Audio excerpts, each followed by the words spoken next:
In this video, I'm going to show you how to access WordPress data so that you can put it on a regular website. Now, you might want to do this if you have websites that are constantly changing. What you can do is you can just put it in a WordPress post and have that post appear on your website. It's quite easy to do, and you can just go in, update the WordPress post, and your site's updated instantly.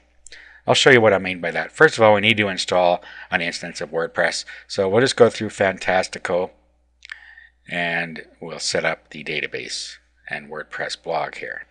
Click on WordPress, new install. Now this has to be on the domain name that you're going to use. It can't be on a different domain name. Okay, so we're going to put this in a working directory. You can put it anywhere you want because you're only going to use this blog to update sites. Okay, and we put in our admin access here. This is just for you to sign in.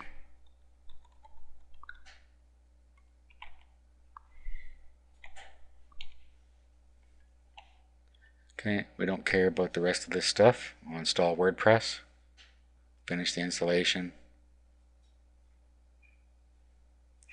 and now we'll go to the admin page. Okay, so here's where our data is going to come from. We'll go to admin and password.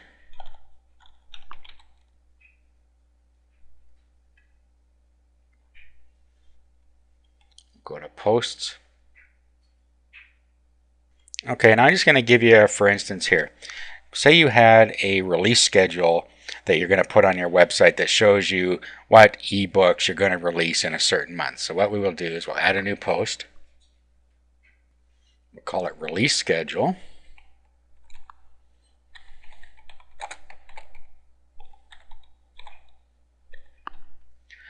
And then you put your release schedule and the content down here.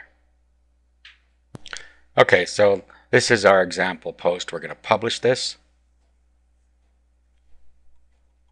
Now let's go to settings. There's one more thing we should do. Make sure that our blog is not going to show up in the search engines because we're just using this to make sure that we can use the post on other sites. Okay, it's already set to block search engines but allow normal visitors. That's fine.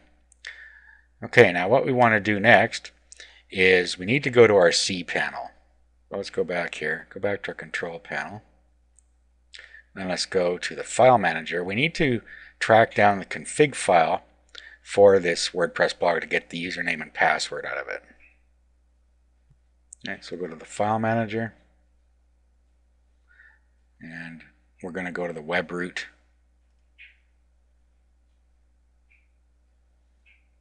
And we installed this in a directory called working, so we're going to go and find that. Roll down until we find working. Go inside. And what we're looking for is wp-config.php. Here it is here. What we want to do is we want to go and edit this. We're not actually going to change anything. We're just going to look at it. So just click on the editor. And we don't have to worry about the encoding check because we're not going to change anything. We just want some information out of here. Okay, so what we have in here is the database name. So grab that. Okay, and you can see DB name. That means database name. So copy that. Now open a notepad session because you'll need this information later and you should probably save it somewhere.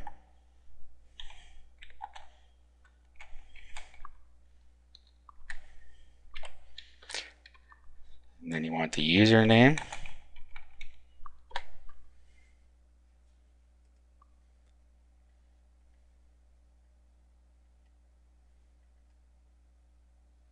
Okay, here's the database user. It happens to be the same here.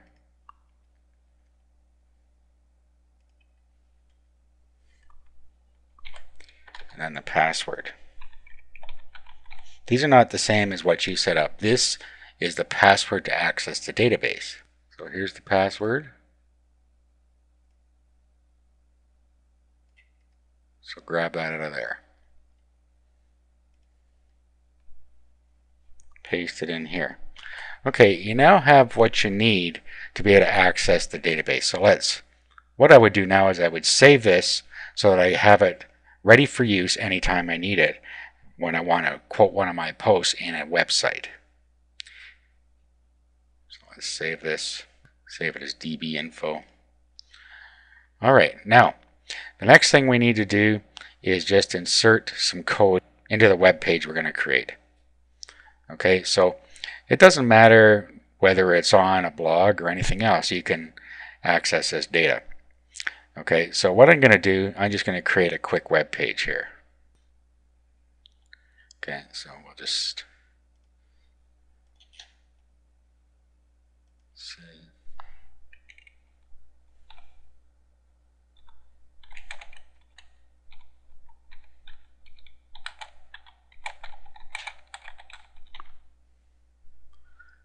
PLR product of the month.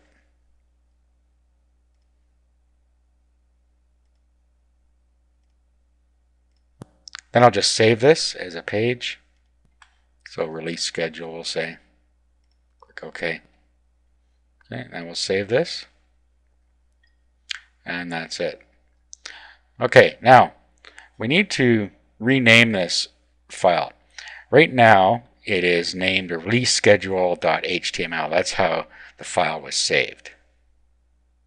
Okay, so I just open it with Notepad and I'm just going to do a save as, and then I'm going to change it to a PHP. You could also just right click on it on your desktop or wherever you saved it and rename it to a PHP type file. Okay, so now it is release schedule.php. This is what we're working with. The next thing you need to do is add some code in here. Now, I've given you the code. All you have to do is take the code out of the file that was included with this video, copy it, and then what we'll do is we'll paste it in here. Now there's only a couple things we need to do. First, we need to put the database and the username and the database password in this spot. Okay, so here's the database username. Well, database name and database username are the same in this case, so we can kill two birds with one stone here. First, let's change the username. So we'll paste this in here. Then we need to change the database name here. Paste that in there. Then we need to change the password.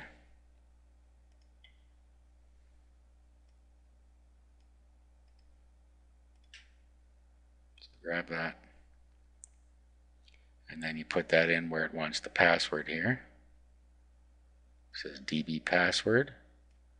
Paste it in there.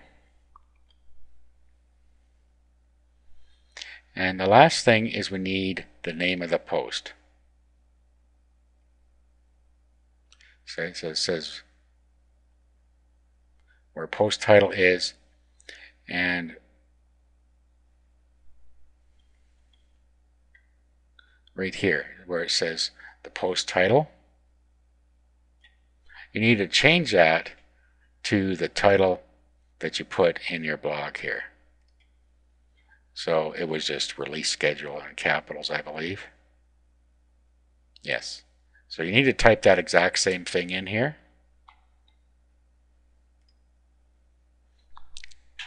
So release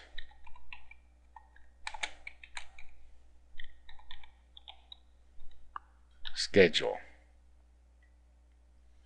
Just like that. Okay, we'll save this. And all we have to do is upload this to the server and it will populate our site with that database information. So let's upload that. Let's open up FileZilla.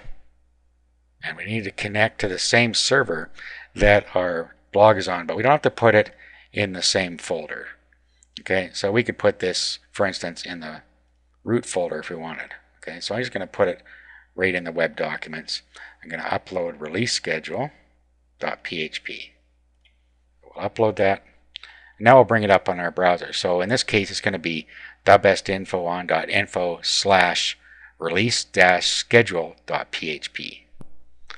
Okay, now there it is. Now you'll notice that it didn't put any line breaks or page breaks in there. It did bring the data in. So if you wanted to do that, what you need to do is go back and edit your post.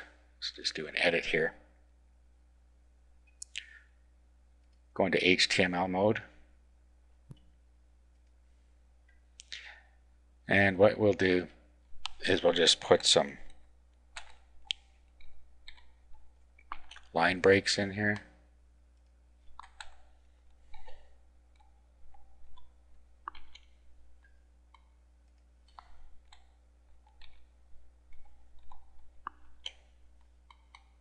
Like so.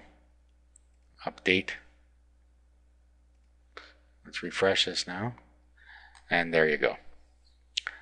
So you need to make sure you just put the line breaks in there like I showed you, and everything will work fine. So that's how you can use a WordPress database to populate a regular web page.